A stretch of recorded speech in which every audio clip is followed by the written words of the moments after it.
Parfois, l'humanité avance comme un voyageur perdu dans une nuit sans lune, cherchant une lumière pour savoir où poser le pied. C'est ainsi, au milieu de la confusion spirituelle du 19e siècle, qu'un homme nommé Allan Kardec alluma un fanal qui déchira l'obscurité. Ce n'était pas une lumière ordinaire.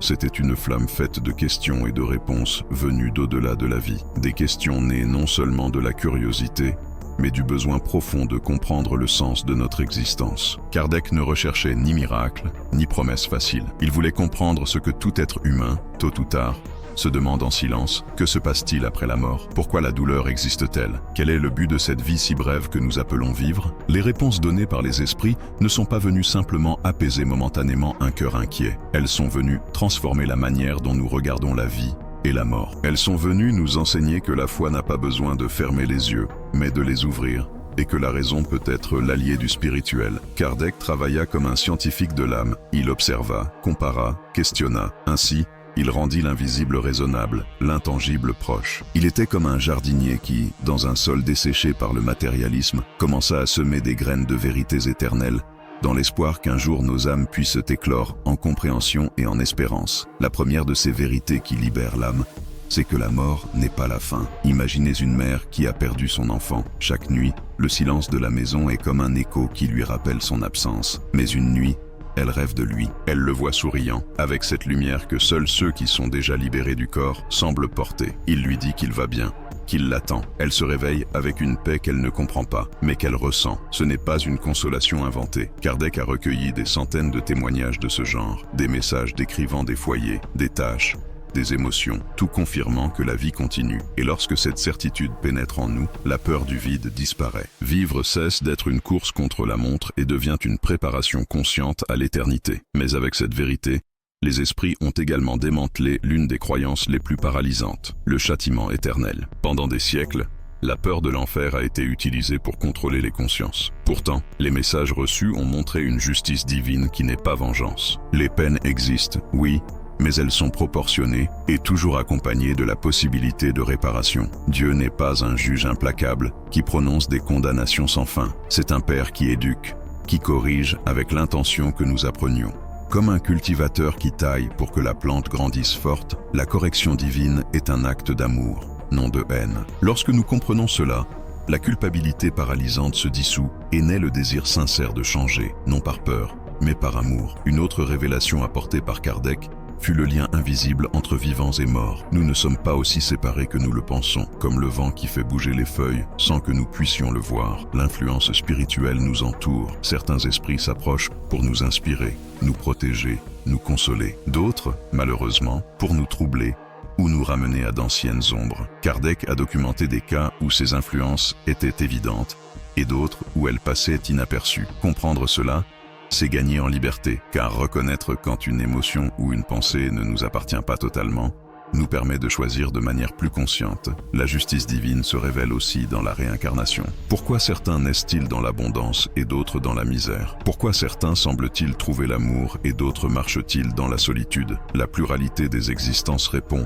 chaque vie est comme une année scolaire pour l'âme. Si nous n'apprenons pas la leçon, nous recommençons, et chaque existence nous offre de nouveaux scénarios pour grandir. Comprendre cela transforme la révolte en acceptation et la plainte en gratitude. Soudain, les douleurs cessent d'être des châtiments et deviennent des opportunités de mûrir spirituellement. Mais Kardec a également mis en garde contre les pièges du matérialisme. Vivre centré uniquement sur ce que l'on peut toucher, posséder ou consommer, laisse des traces profondes dans l'âme. Il y a des esprits qui, après la mort, ne peuvent se détacher de leur maison, de leurs objets, de leurs affaires. Ils restent proches, prisonniers d'une nostalgie qui ne leur permet pas d'avancer. Le détachement ne s'improvise pas au dernier instant, il se cultive chaque jour, lorsque nous choisissons de valoriser davantage ce que nous sommes que ce que nous avons. Parmi les chaînes les plus lourdes que l'âme puisse porter, il y a la culpabilité. Le remords est comme un fer rouge qui brûle à l'intérieur. Cependant, le pardon, donné ou reçu, est une eau fraîche qui éteint ce feu. Kardec a recueilli des témoignages d'esprits qui n'ont trouvé la paix qu'après avoir pardonné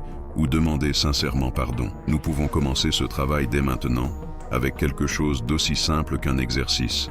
Chaque nuit, avant de dormir, imaginez que vous déposez votre culpabilité dans des mains de lumière. Laissez une force supérieure faire ce que votre résistance n'a pas pu accomplir. Il a aussi parlé de l'obsession spirituelle, une prison silencieuse que peu reconnaissent. Elle commence par des pensées répétitives, un découragement sans cause claire, des impulsions qui semblent étrangères à notre nature. Kardec expliqua que ces influences, bien que réelles, peuvent être neutralisées. La prière consciente, l'élévation des pensées et des actes cohérents avec le bien forment un bouclier qu'aucun esprit inférieur ne peut traverser. La défense morale est, en réalité, la plus grande protection. La mission cachée de la douleur est peut-être l'une des vérités les plus difficiles à accepter, mais les esprits enseignent que la souffrance n'est pas un châtiment. C'est un outil de transformation. Comme le sculpteur qui frappe le marbre pour libérer la figure cachée, la douleur travaille pour révéler notre essence. Se rendre au processus n'est pas faiblesse, c'est permettre à l'expérience de nous polir et de nous préparer à quelque chose de plus grand. Parfois, nous pensons que l'évolution spirituelle ne se démontre que dans de grands actes. Mais Kardec nous a rappelé la valeur des petites vertus, un mot aimable, un pardon silencieux, un geste de patience. Ce sont ces lumières qui construisent notre éternité. Le véritable chemin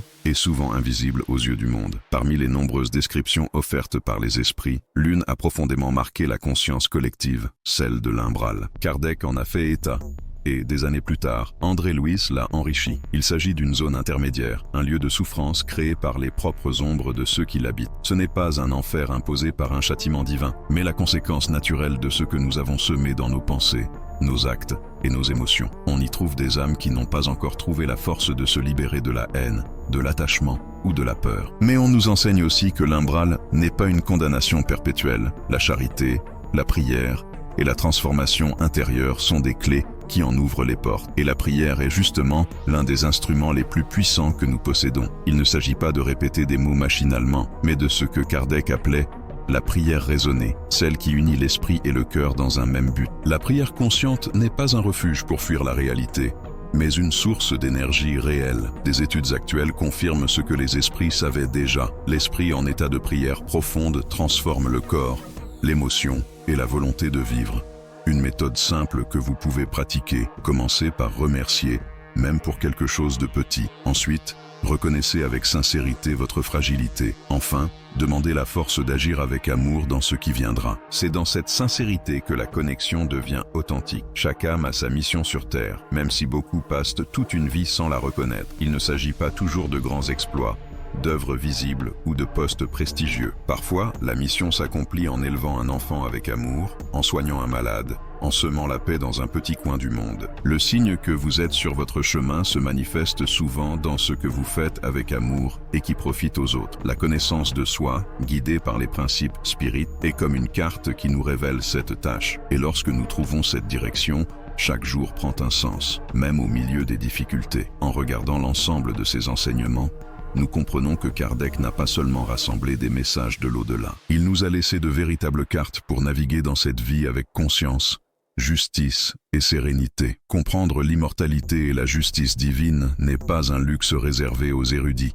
C'est une boussole qui nous guide dans les décisions quotidiennes, dans les relations, dans la manière dont nous traitons les autres et nous-mêmes. La lumière qu'il a allumée au XIXe siècle continue de briller aujourd'hui. Elle n'empêche pas les tempêtes de nous atteindre, mais elle évite que nous fassions naufrage sans direction. Elle nous rappelle que, même si nous ne pouvons éviter toutes les douleurs, nous pouvons choisir comment les traverser. Elle nous enseigne que l'amour ne s'éteint pas avec la mort, que les séparations sont temporaires, que ce que nous semons avec bonté nous suivra comme un héritage éternel. Comme le disait Kardec lui-même, on reconnaît le vrai spirit à l'effort qu'il fait pour dompter ses mauvaises inclinations. Ce n'est pas une phrase qui parle de perfection, mais d'effort, de constance, d'humilité pour accepter qu'il y a toujours quelque chose à améliorer. Ce n'est pas un appel à la culpabilité, mais au dépassement. Car chaque fois que nous choisissons le bien, même dans les petites choses, nous agrandissons la lumière que nous portons en nous, et avec elle, nous éclairons le chemin des autres. Je voudrais que vous gardiez une question dans votre cœur. Que ferez-vous de la lumière qui est arrivée entre vos mains aujourd'hui? Ce n'est pas une question à répondre rapidement, mais à laisser mûrir en vous. Peut-être que la réponse viendra dans une conversation inattendue, dans un acte de générosité,